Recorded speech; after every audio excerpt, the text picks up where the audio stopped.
Good morning, y'all.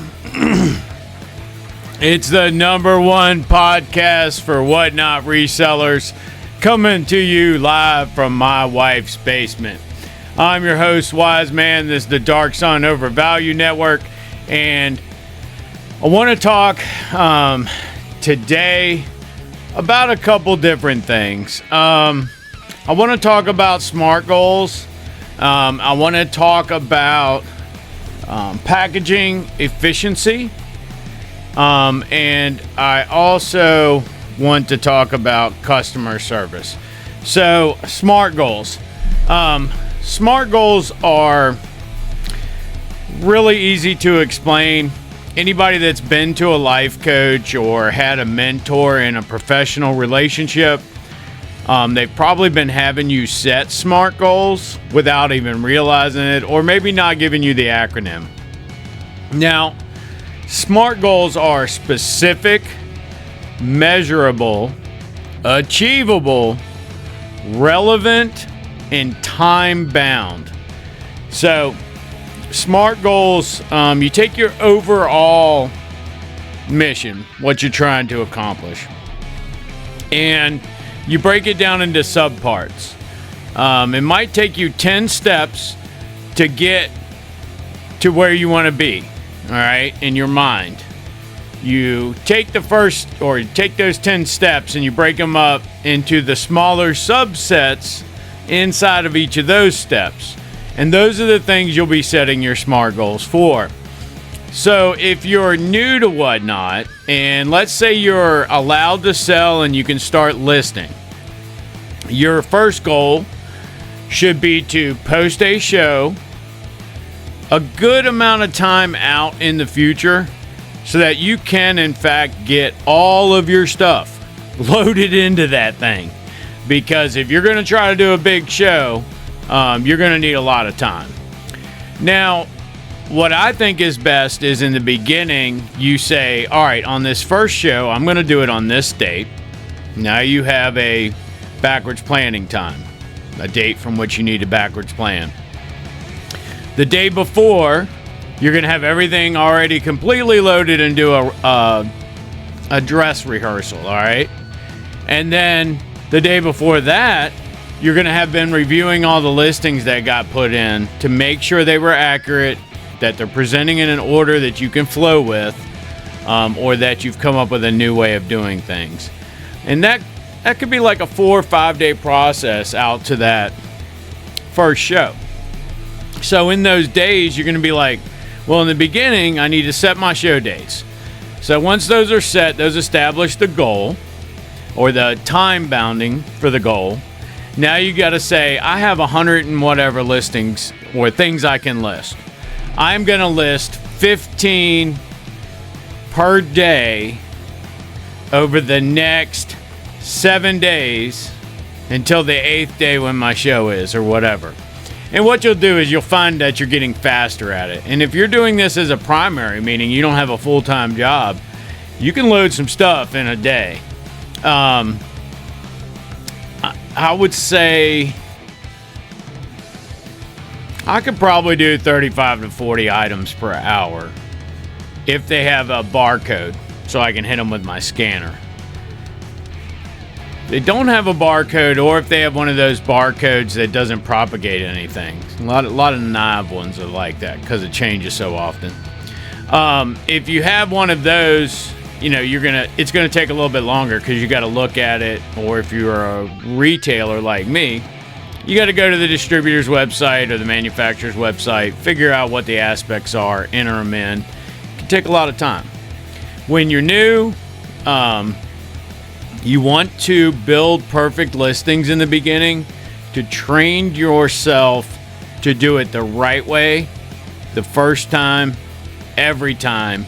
And of course, you want to get it done on time as well. You have to meet all of your goals. So when you set these goals, let's say it's I want to do 20 listings a day for 5 days into a show that's 7 days away. And then the day before the show, I want to review everything in its entirety. Let's say that's your goal. Well, now you know it's specific, You want to get 20 in a day over 5 days. So that's going to be 100 measured at the end of 5 days. So that's the measure. Now, is that achievable? Well, if you look at your schedule and you say, oh, I've got a basketball game every night next week with my son or daughter, so I'm clearly not going to have any time to do this, then it's not achievable. And then, is it relevant? Are the goals that you set relevant, or the steps that you set that are measured relevant to your overall goal? And then, if they're time bound, you know you're 5 days out listing 100 items. The nuts and bolts of entering an item, you do not need a YouTube guru for that. It is a really simple process. Whatnot did have, when I came on, Whatnot had training videos for almost every aspect of what they do. I would recommend that even if you think the material's not relevant to you, you still review it, because items or information gleaned out of one category may lend to your understanding of something that's not clear in another category. Meaning, there's a general theme in what they do and how they do it, how they set rules, what they deem as being fair and not fair, and how they enforce those rules. So, if you understand everything, you have a better idea of what's good and what's not good, on the Whatnot platform. I love Whatnot. Trust me, with my personality, Whatnot is a perfect fit. I really wanted to do what we do here on our own. I didn't know somebody had already created it. So when we found Whatnot, we were just amazed at what we could do on there. I sell very niche products. So I don't have as big of a following as the knife guys or the electronic guys or the Pokemon guys and girls. I don't mean to exclude anyone there. I'm just saying, I think I only have like 18,000 followers. I can't tell you how many reviews I've had. They've all been good. I have a 5.0 review rating, and I ship under a day. Last year with a partner, we did 209,000 on Whatnot, just on that platform. So I know what I'm doing. We've been here before. We've done this before. We've grown the way we hope you will grow. The difference is, I had a split. My guy had to go take care of his grandma. So when that happened, I wasn't able to do as many shows on my own as we could do when he was doing shows, and I was doing some shows, and I was doing all the buying and picking up and things like that.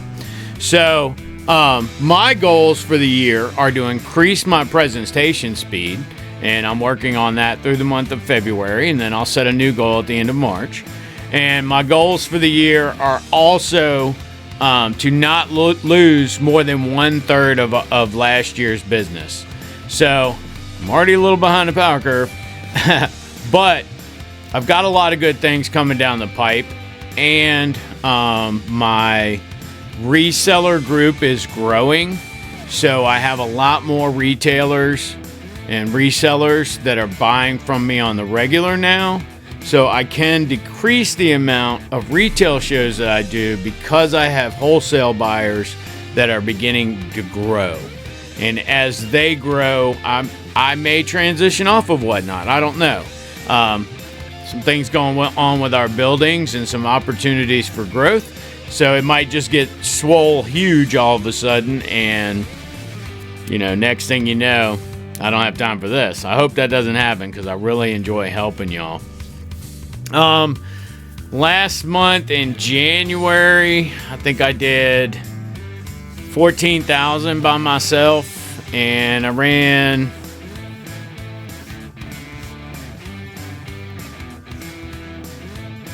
I probably ran 20 shows. I'm just guessing at that. I'm guessing 20 shows. That seems a little generous, considering how busy I was in January and now how busy I've been in February. but I know I got at least 15 shows. Probably closer to 20, because some of them I did twice a day. And then I do a live cast on Sunday nights with members of the Whatnot community. So I don't really sell anything in that unless some of my regulars pop in. Well, we talked about SMART goals. Now we need to talk about increasing packaging efficiency, I believe was the next one. So increasing packaging efficiency. This is going to be one of the first struggles that you're really going to have. Did that go there? Who got this one? Who got that one? Is this item number one of those, or is this item number one of those? There's a lot of ways that you can load listings that will lead you into a question at shipping time. If you don't have a good memory or you don't pack right after the show, you can forget things and really screw some things up. So keep that in mind when you're setting out your process. I like to use a process of tags and names, and then some sort of a container. Now, for tags, I just go cheap. So these were thermal printer labels. I literally write the user's name on them, and then I put it on a container to hold those things in. So you really need to keep that in mind. Setting things on the container, or put in the container, putting the label on it, or using a shipping box. As I got bigger, we stopped using bins as much and started using the box we thought they would ship in. Some customers buy a lot of stuff at one time to help on that shipping, and you'll know them, so you need to keep that in mind and get that stuff loaded, or get that stuff loaded in a box you think will correspond to what size will eventually ship with them. It just speeds things up a lot. It will speed things up a lot. As soon as your show is over, go do your cigarette break or your potty break or whatever it is you do right after the show's over. To call the grandma to tell her how much you did. Whatever it is, go do that. But don't be gone forever. Come back in about 10 to 15 minutes. Treat it like a break in an industrial setting, where if you're late, that guy's not, or that guy or girl is not able to go relieve the next person. Think about it like that. It keeps you in the mindset of what's going on in your show. When you come back, immediately start looking at the packages. Before you even click on the shipments page, you want to look at the packages. Anything obviously going to be a problem to pack? If it is, you might want to skip that one till last. Any of them shipping out in a poly mailer, get them in there right now. Get the names on them. Bring all the poly mailers over to the shipping station at one time, and just start hammering out poly mailers. Use the scan shipment tool in the Whatnot app. It will save you a lot of trouble when your post office can't get one to scan, because if you know you can't scan it, you can print one out and put it back on there and scan it. If it happens at the post office, you need to either trust that some scanner down the road isn't going to have the same amount of boogers on it and actually catch it, or you gotta wonder, is that ever going to make it to the customer? And I know that it made it to the customer. You gotta think about it like that. Taking advantage of Whatnot's shipping sizes and profiles. When you're setting up, you need to make sure that when you're weighing your items when they first go in, don't guess at it, because the difference in a 4 to 7 that's actually an 8 to 11 is a couple bucks. And if it goes from 4 to 7 to 12 to 15, because it was really an 8 to 11, but once you got packaging, it went to 12 to 15, you're going to see a huge increase. And if it was an 8 to 11 that actually goes to a pound, $4. You only get 5 allowances, and depending on how much they are, sometimes they do not give it to you. They pass it on directly to you. So keep that in mind. Efficiency of shipping is very, very important. Very important. And I forgot my last point. Uh-oh, I'm a horrible show host. I need to start writing all this stuff down so that I can get through it. I know I wanted to cover SMART goals. I know I wanted to cover efficiency in processing of sold goods. Oh, reset to zero or to center. I used to watch this guy, Chris, on Daily Refinement. He does a lot of eBay improvement videos. And I like the way he would say reset to zero or set to zero or something like that. And it would remind me of an artillery term. So on an artillery cannon, you got a zero in the middle, and there's a line on the traversing mechanism. And after you've set the gun in place so that you're ready to shoot, you really want it to be as close to zero as possible on these mechanical readings, so that if you had to move 25 mils that way or 25 mils that way, it would be the same amount of distance. And after you fire a shot, you always go back to the center if the fire mission's over, because if you suddenly got called to shoot 25 mils that way and you were still set to 25 mils that way, it's going to take you twice as long to make the traverse to get to the 25 mils than it would if you were at the center. Now, we're selling goods on Whatnot, so time isn't necessarily as important as it is on the battlefield, but accuracy is. And the faster or more harried you are in trying to accomplish a task, then the less likely it's going to come out right. There are things that we can do to ourselves, such as creating a false sense of urgency, when we encounter a problem in the midst of a normal process. But really, most problems in the midst of a normal process can be easily taken care of with the basic knowledge that we had that got us to that spot.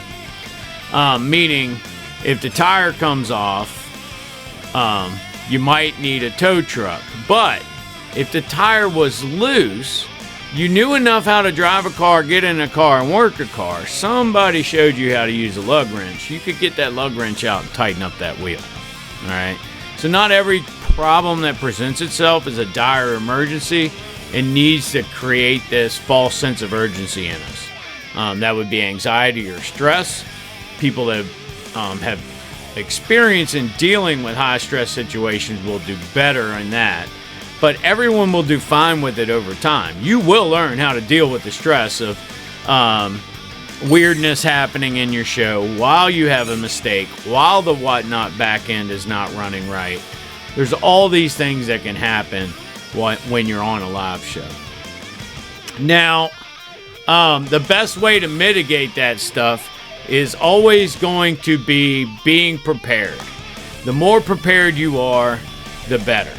If you reset everything to zero, or reset to center, as they would say in the artillery, then you are ready for the day when you weren't ready. And what I mean by that is if every night when you're done packing, you reset this to center, tomorrow you have a show, and you're thinking it's at 1. But you know, you get up and you slow roll to the post office, and then you meet a friend, and while he's talking, you're like, hey, what are you doing this afternoon? You know, here's my show. And you go to click on it and share it with them, and you see it's at 12 o'clock, and it's 11:45, and you're 10 minutes from the house. So you got enough time to get there, get the computer on, and maybe be logged in on time without music, without OBS, without laying out the products, because you made a mistake. But it's okay if you reset all your stuff to center the night before. And I'll pop a little video through here, if I haven't already, of me basically resetting the center from one look to another look. It only really took me about 5 minutes. And I think I fast forward in the thing, so it's like it runs really fast. But in 5 minutes, I clean up all the workspace and I get everything ready for my next presentation of materials to my customers, which is why you're on Whatnot. You're not on Whatnot to gain all this education and then just watch other people doing it. You're on Whatnot to make some sales. So figure out the best way to be efficient figure out the best way to put on a good show. And a good show isn't always about the money. A lot of times, a good show is about your entertainment value and how well you explain things. And you will also find, if you talk a lot of scenarios in the products you're selling, which I sell survivalist type stuff and military stuff, so I can talk scenarios into them, and that will give people a larger understanding of the general topic that they were already interested in when they got here to see you today on Whatnot. Know what I'm talking about? All right, one bonus subject I do want to talk about, and that's incremental improvements to your show process. Some people are a one item a day thing where, and I don't mean one item to sell, I mean they're only doing one thing today. And if they're going to sell on Whatnot, they're going to concentrate on Whatnot all day, and they're not going to touch it again until 6 days from now. All right. Then there's other people that are always thinking about Whatnot and always trying to figure out how to improve their sales. The best thing you could do with 1 hour of your time that you are not committed to something else is check your messages, make sure that everything's kosher. You need to check your sold items a couple times a day, see if somebody bought anything in the marketplace. And if you got that 1 hour window like I was talking about, you really need to check your active listings. Is everything you think is in the marketplace actually live in the marketplace? There have been many times, especially with MREs. I'd be selling MREs active in the marketplace, and somehow that listing is gone. Now, it's either because I was selling in a location where I didn't have them with me, so I might have taken it out maybe, but I never delete a listing. So I don't really understand what always happens to them. It's not just MREs, it's other things that will just up and disappear. Things happen. Check your active listings regularly, because some of the things you think might be for sale might not be live. They might have got changed to an auction. They might have been reserved for live, and therefore they can't sell in the marketplace. Need to review that stuff. All right, I'm Wiseman. I am really excited about the direction that the Reseller Roundtable has been going in.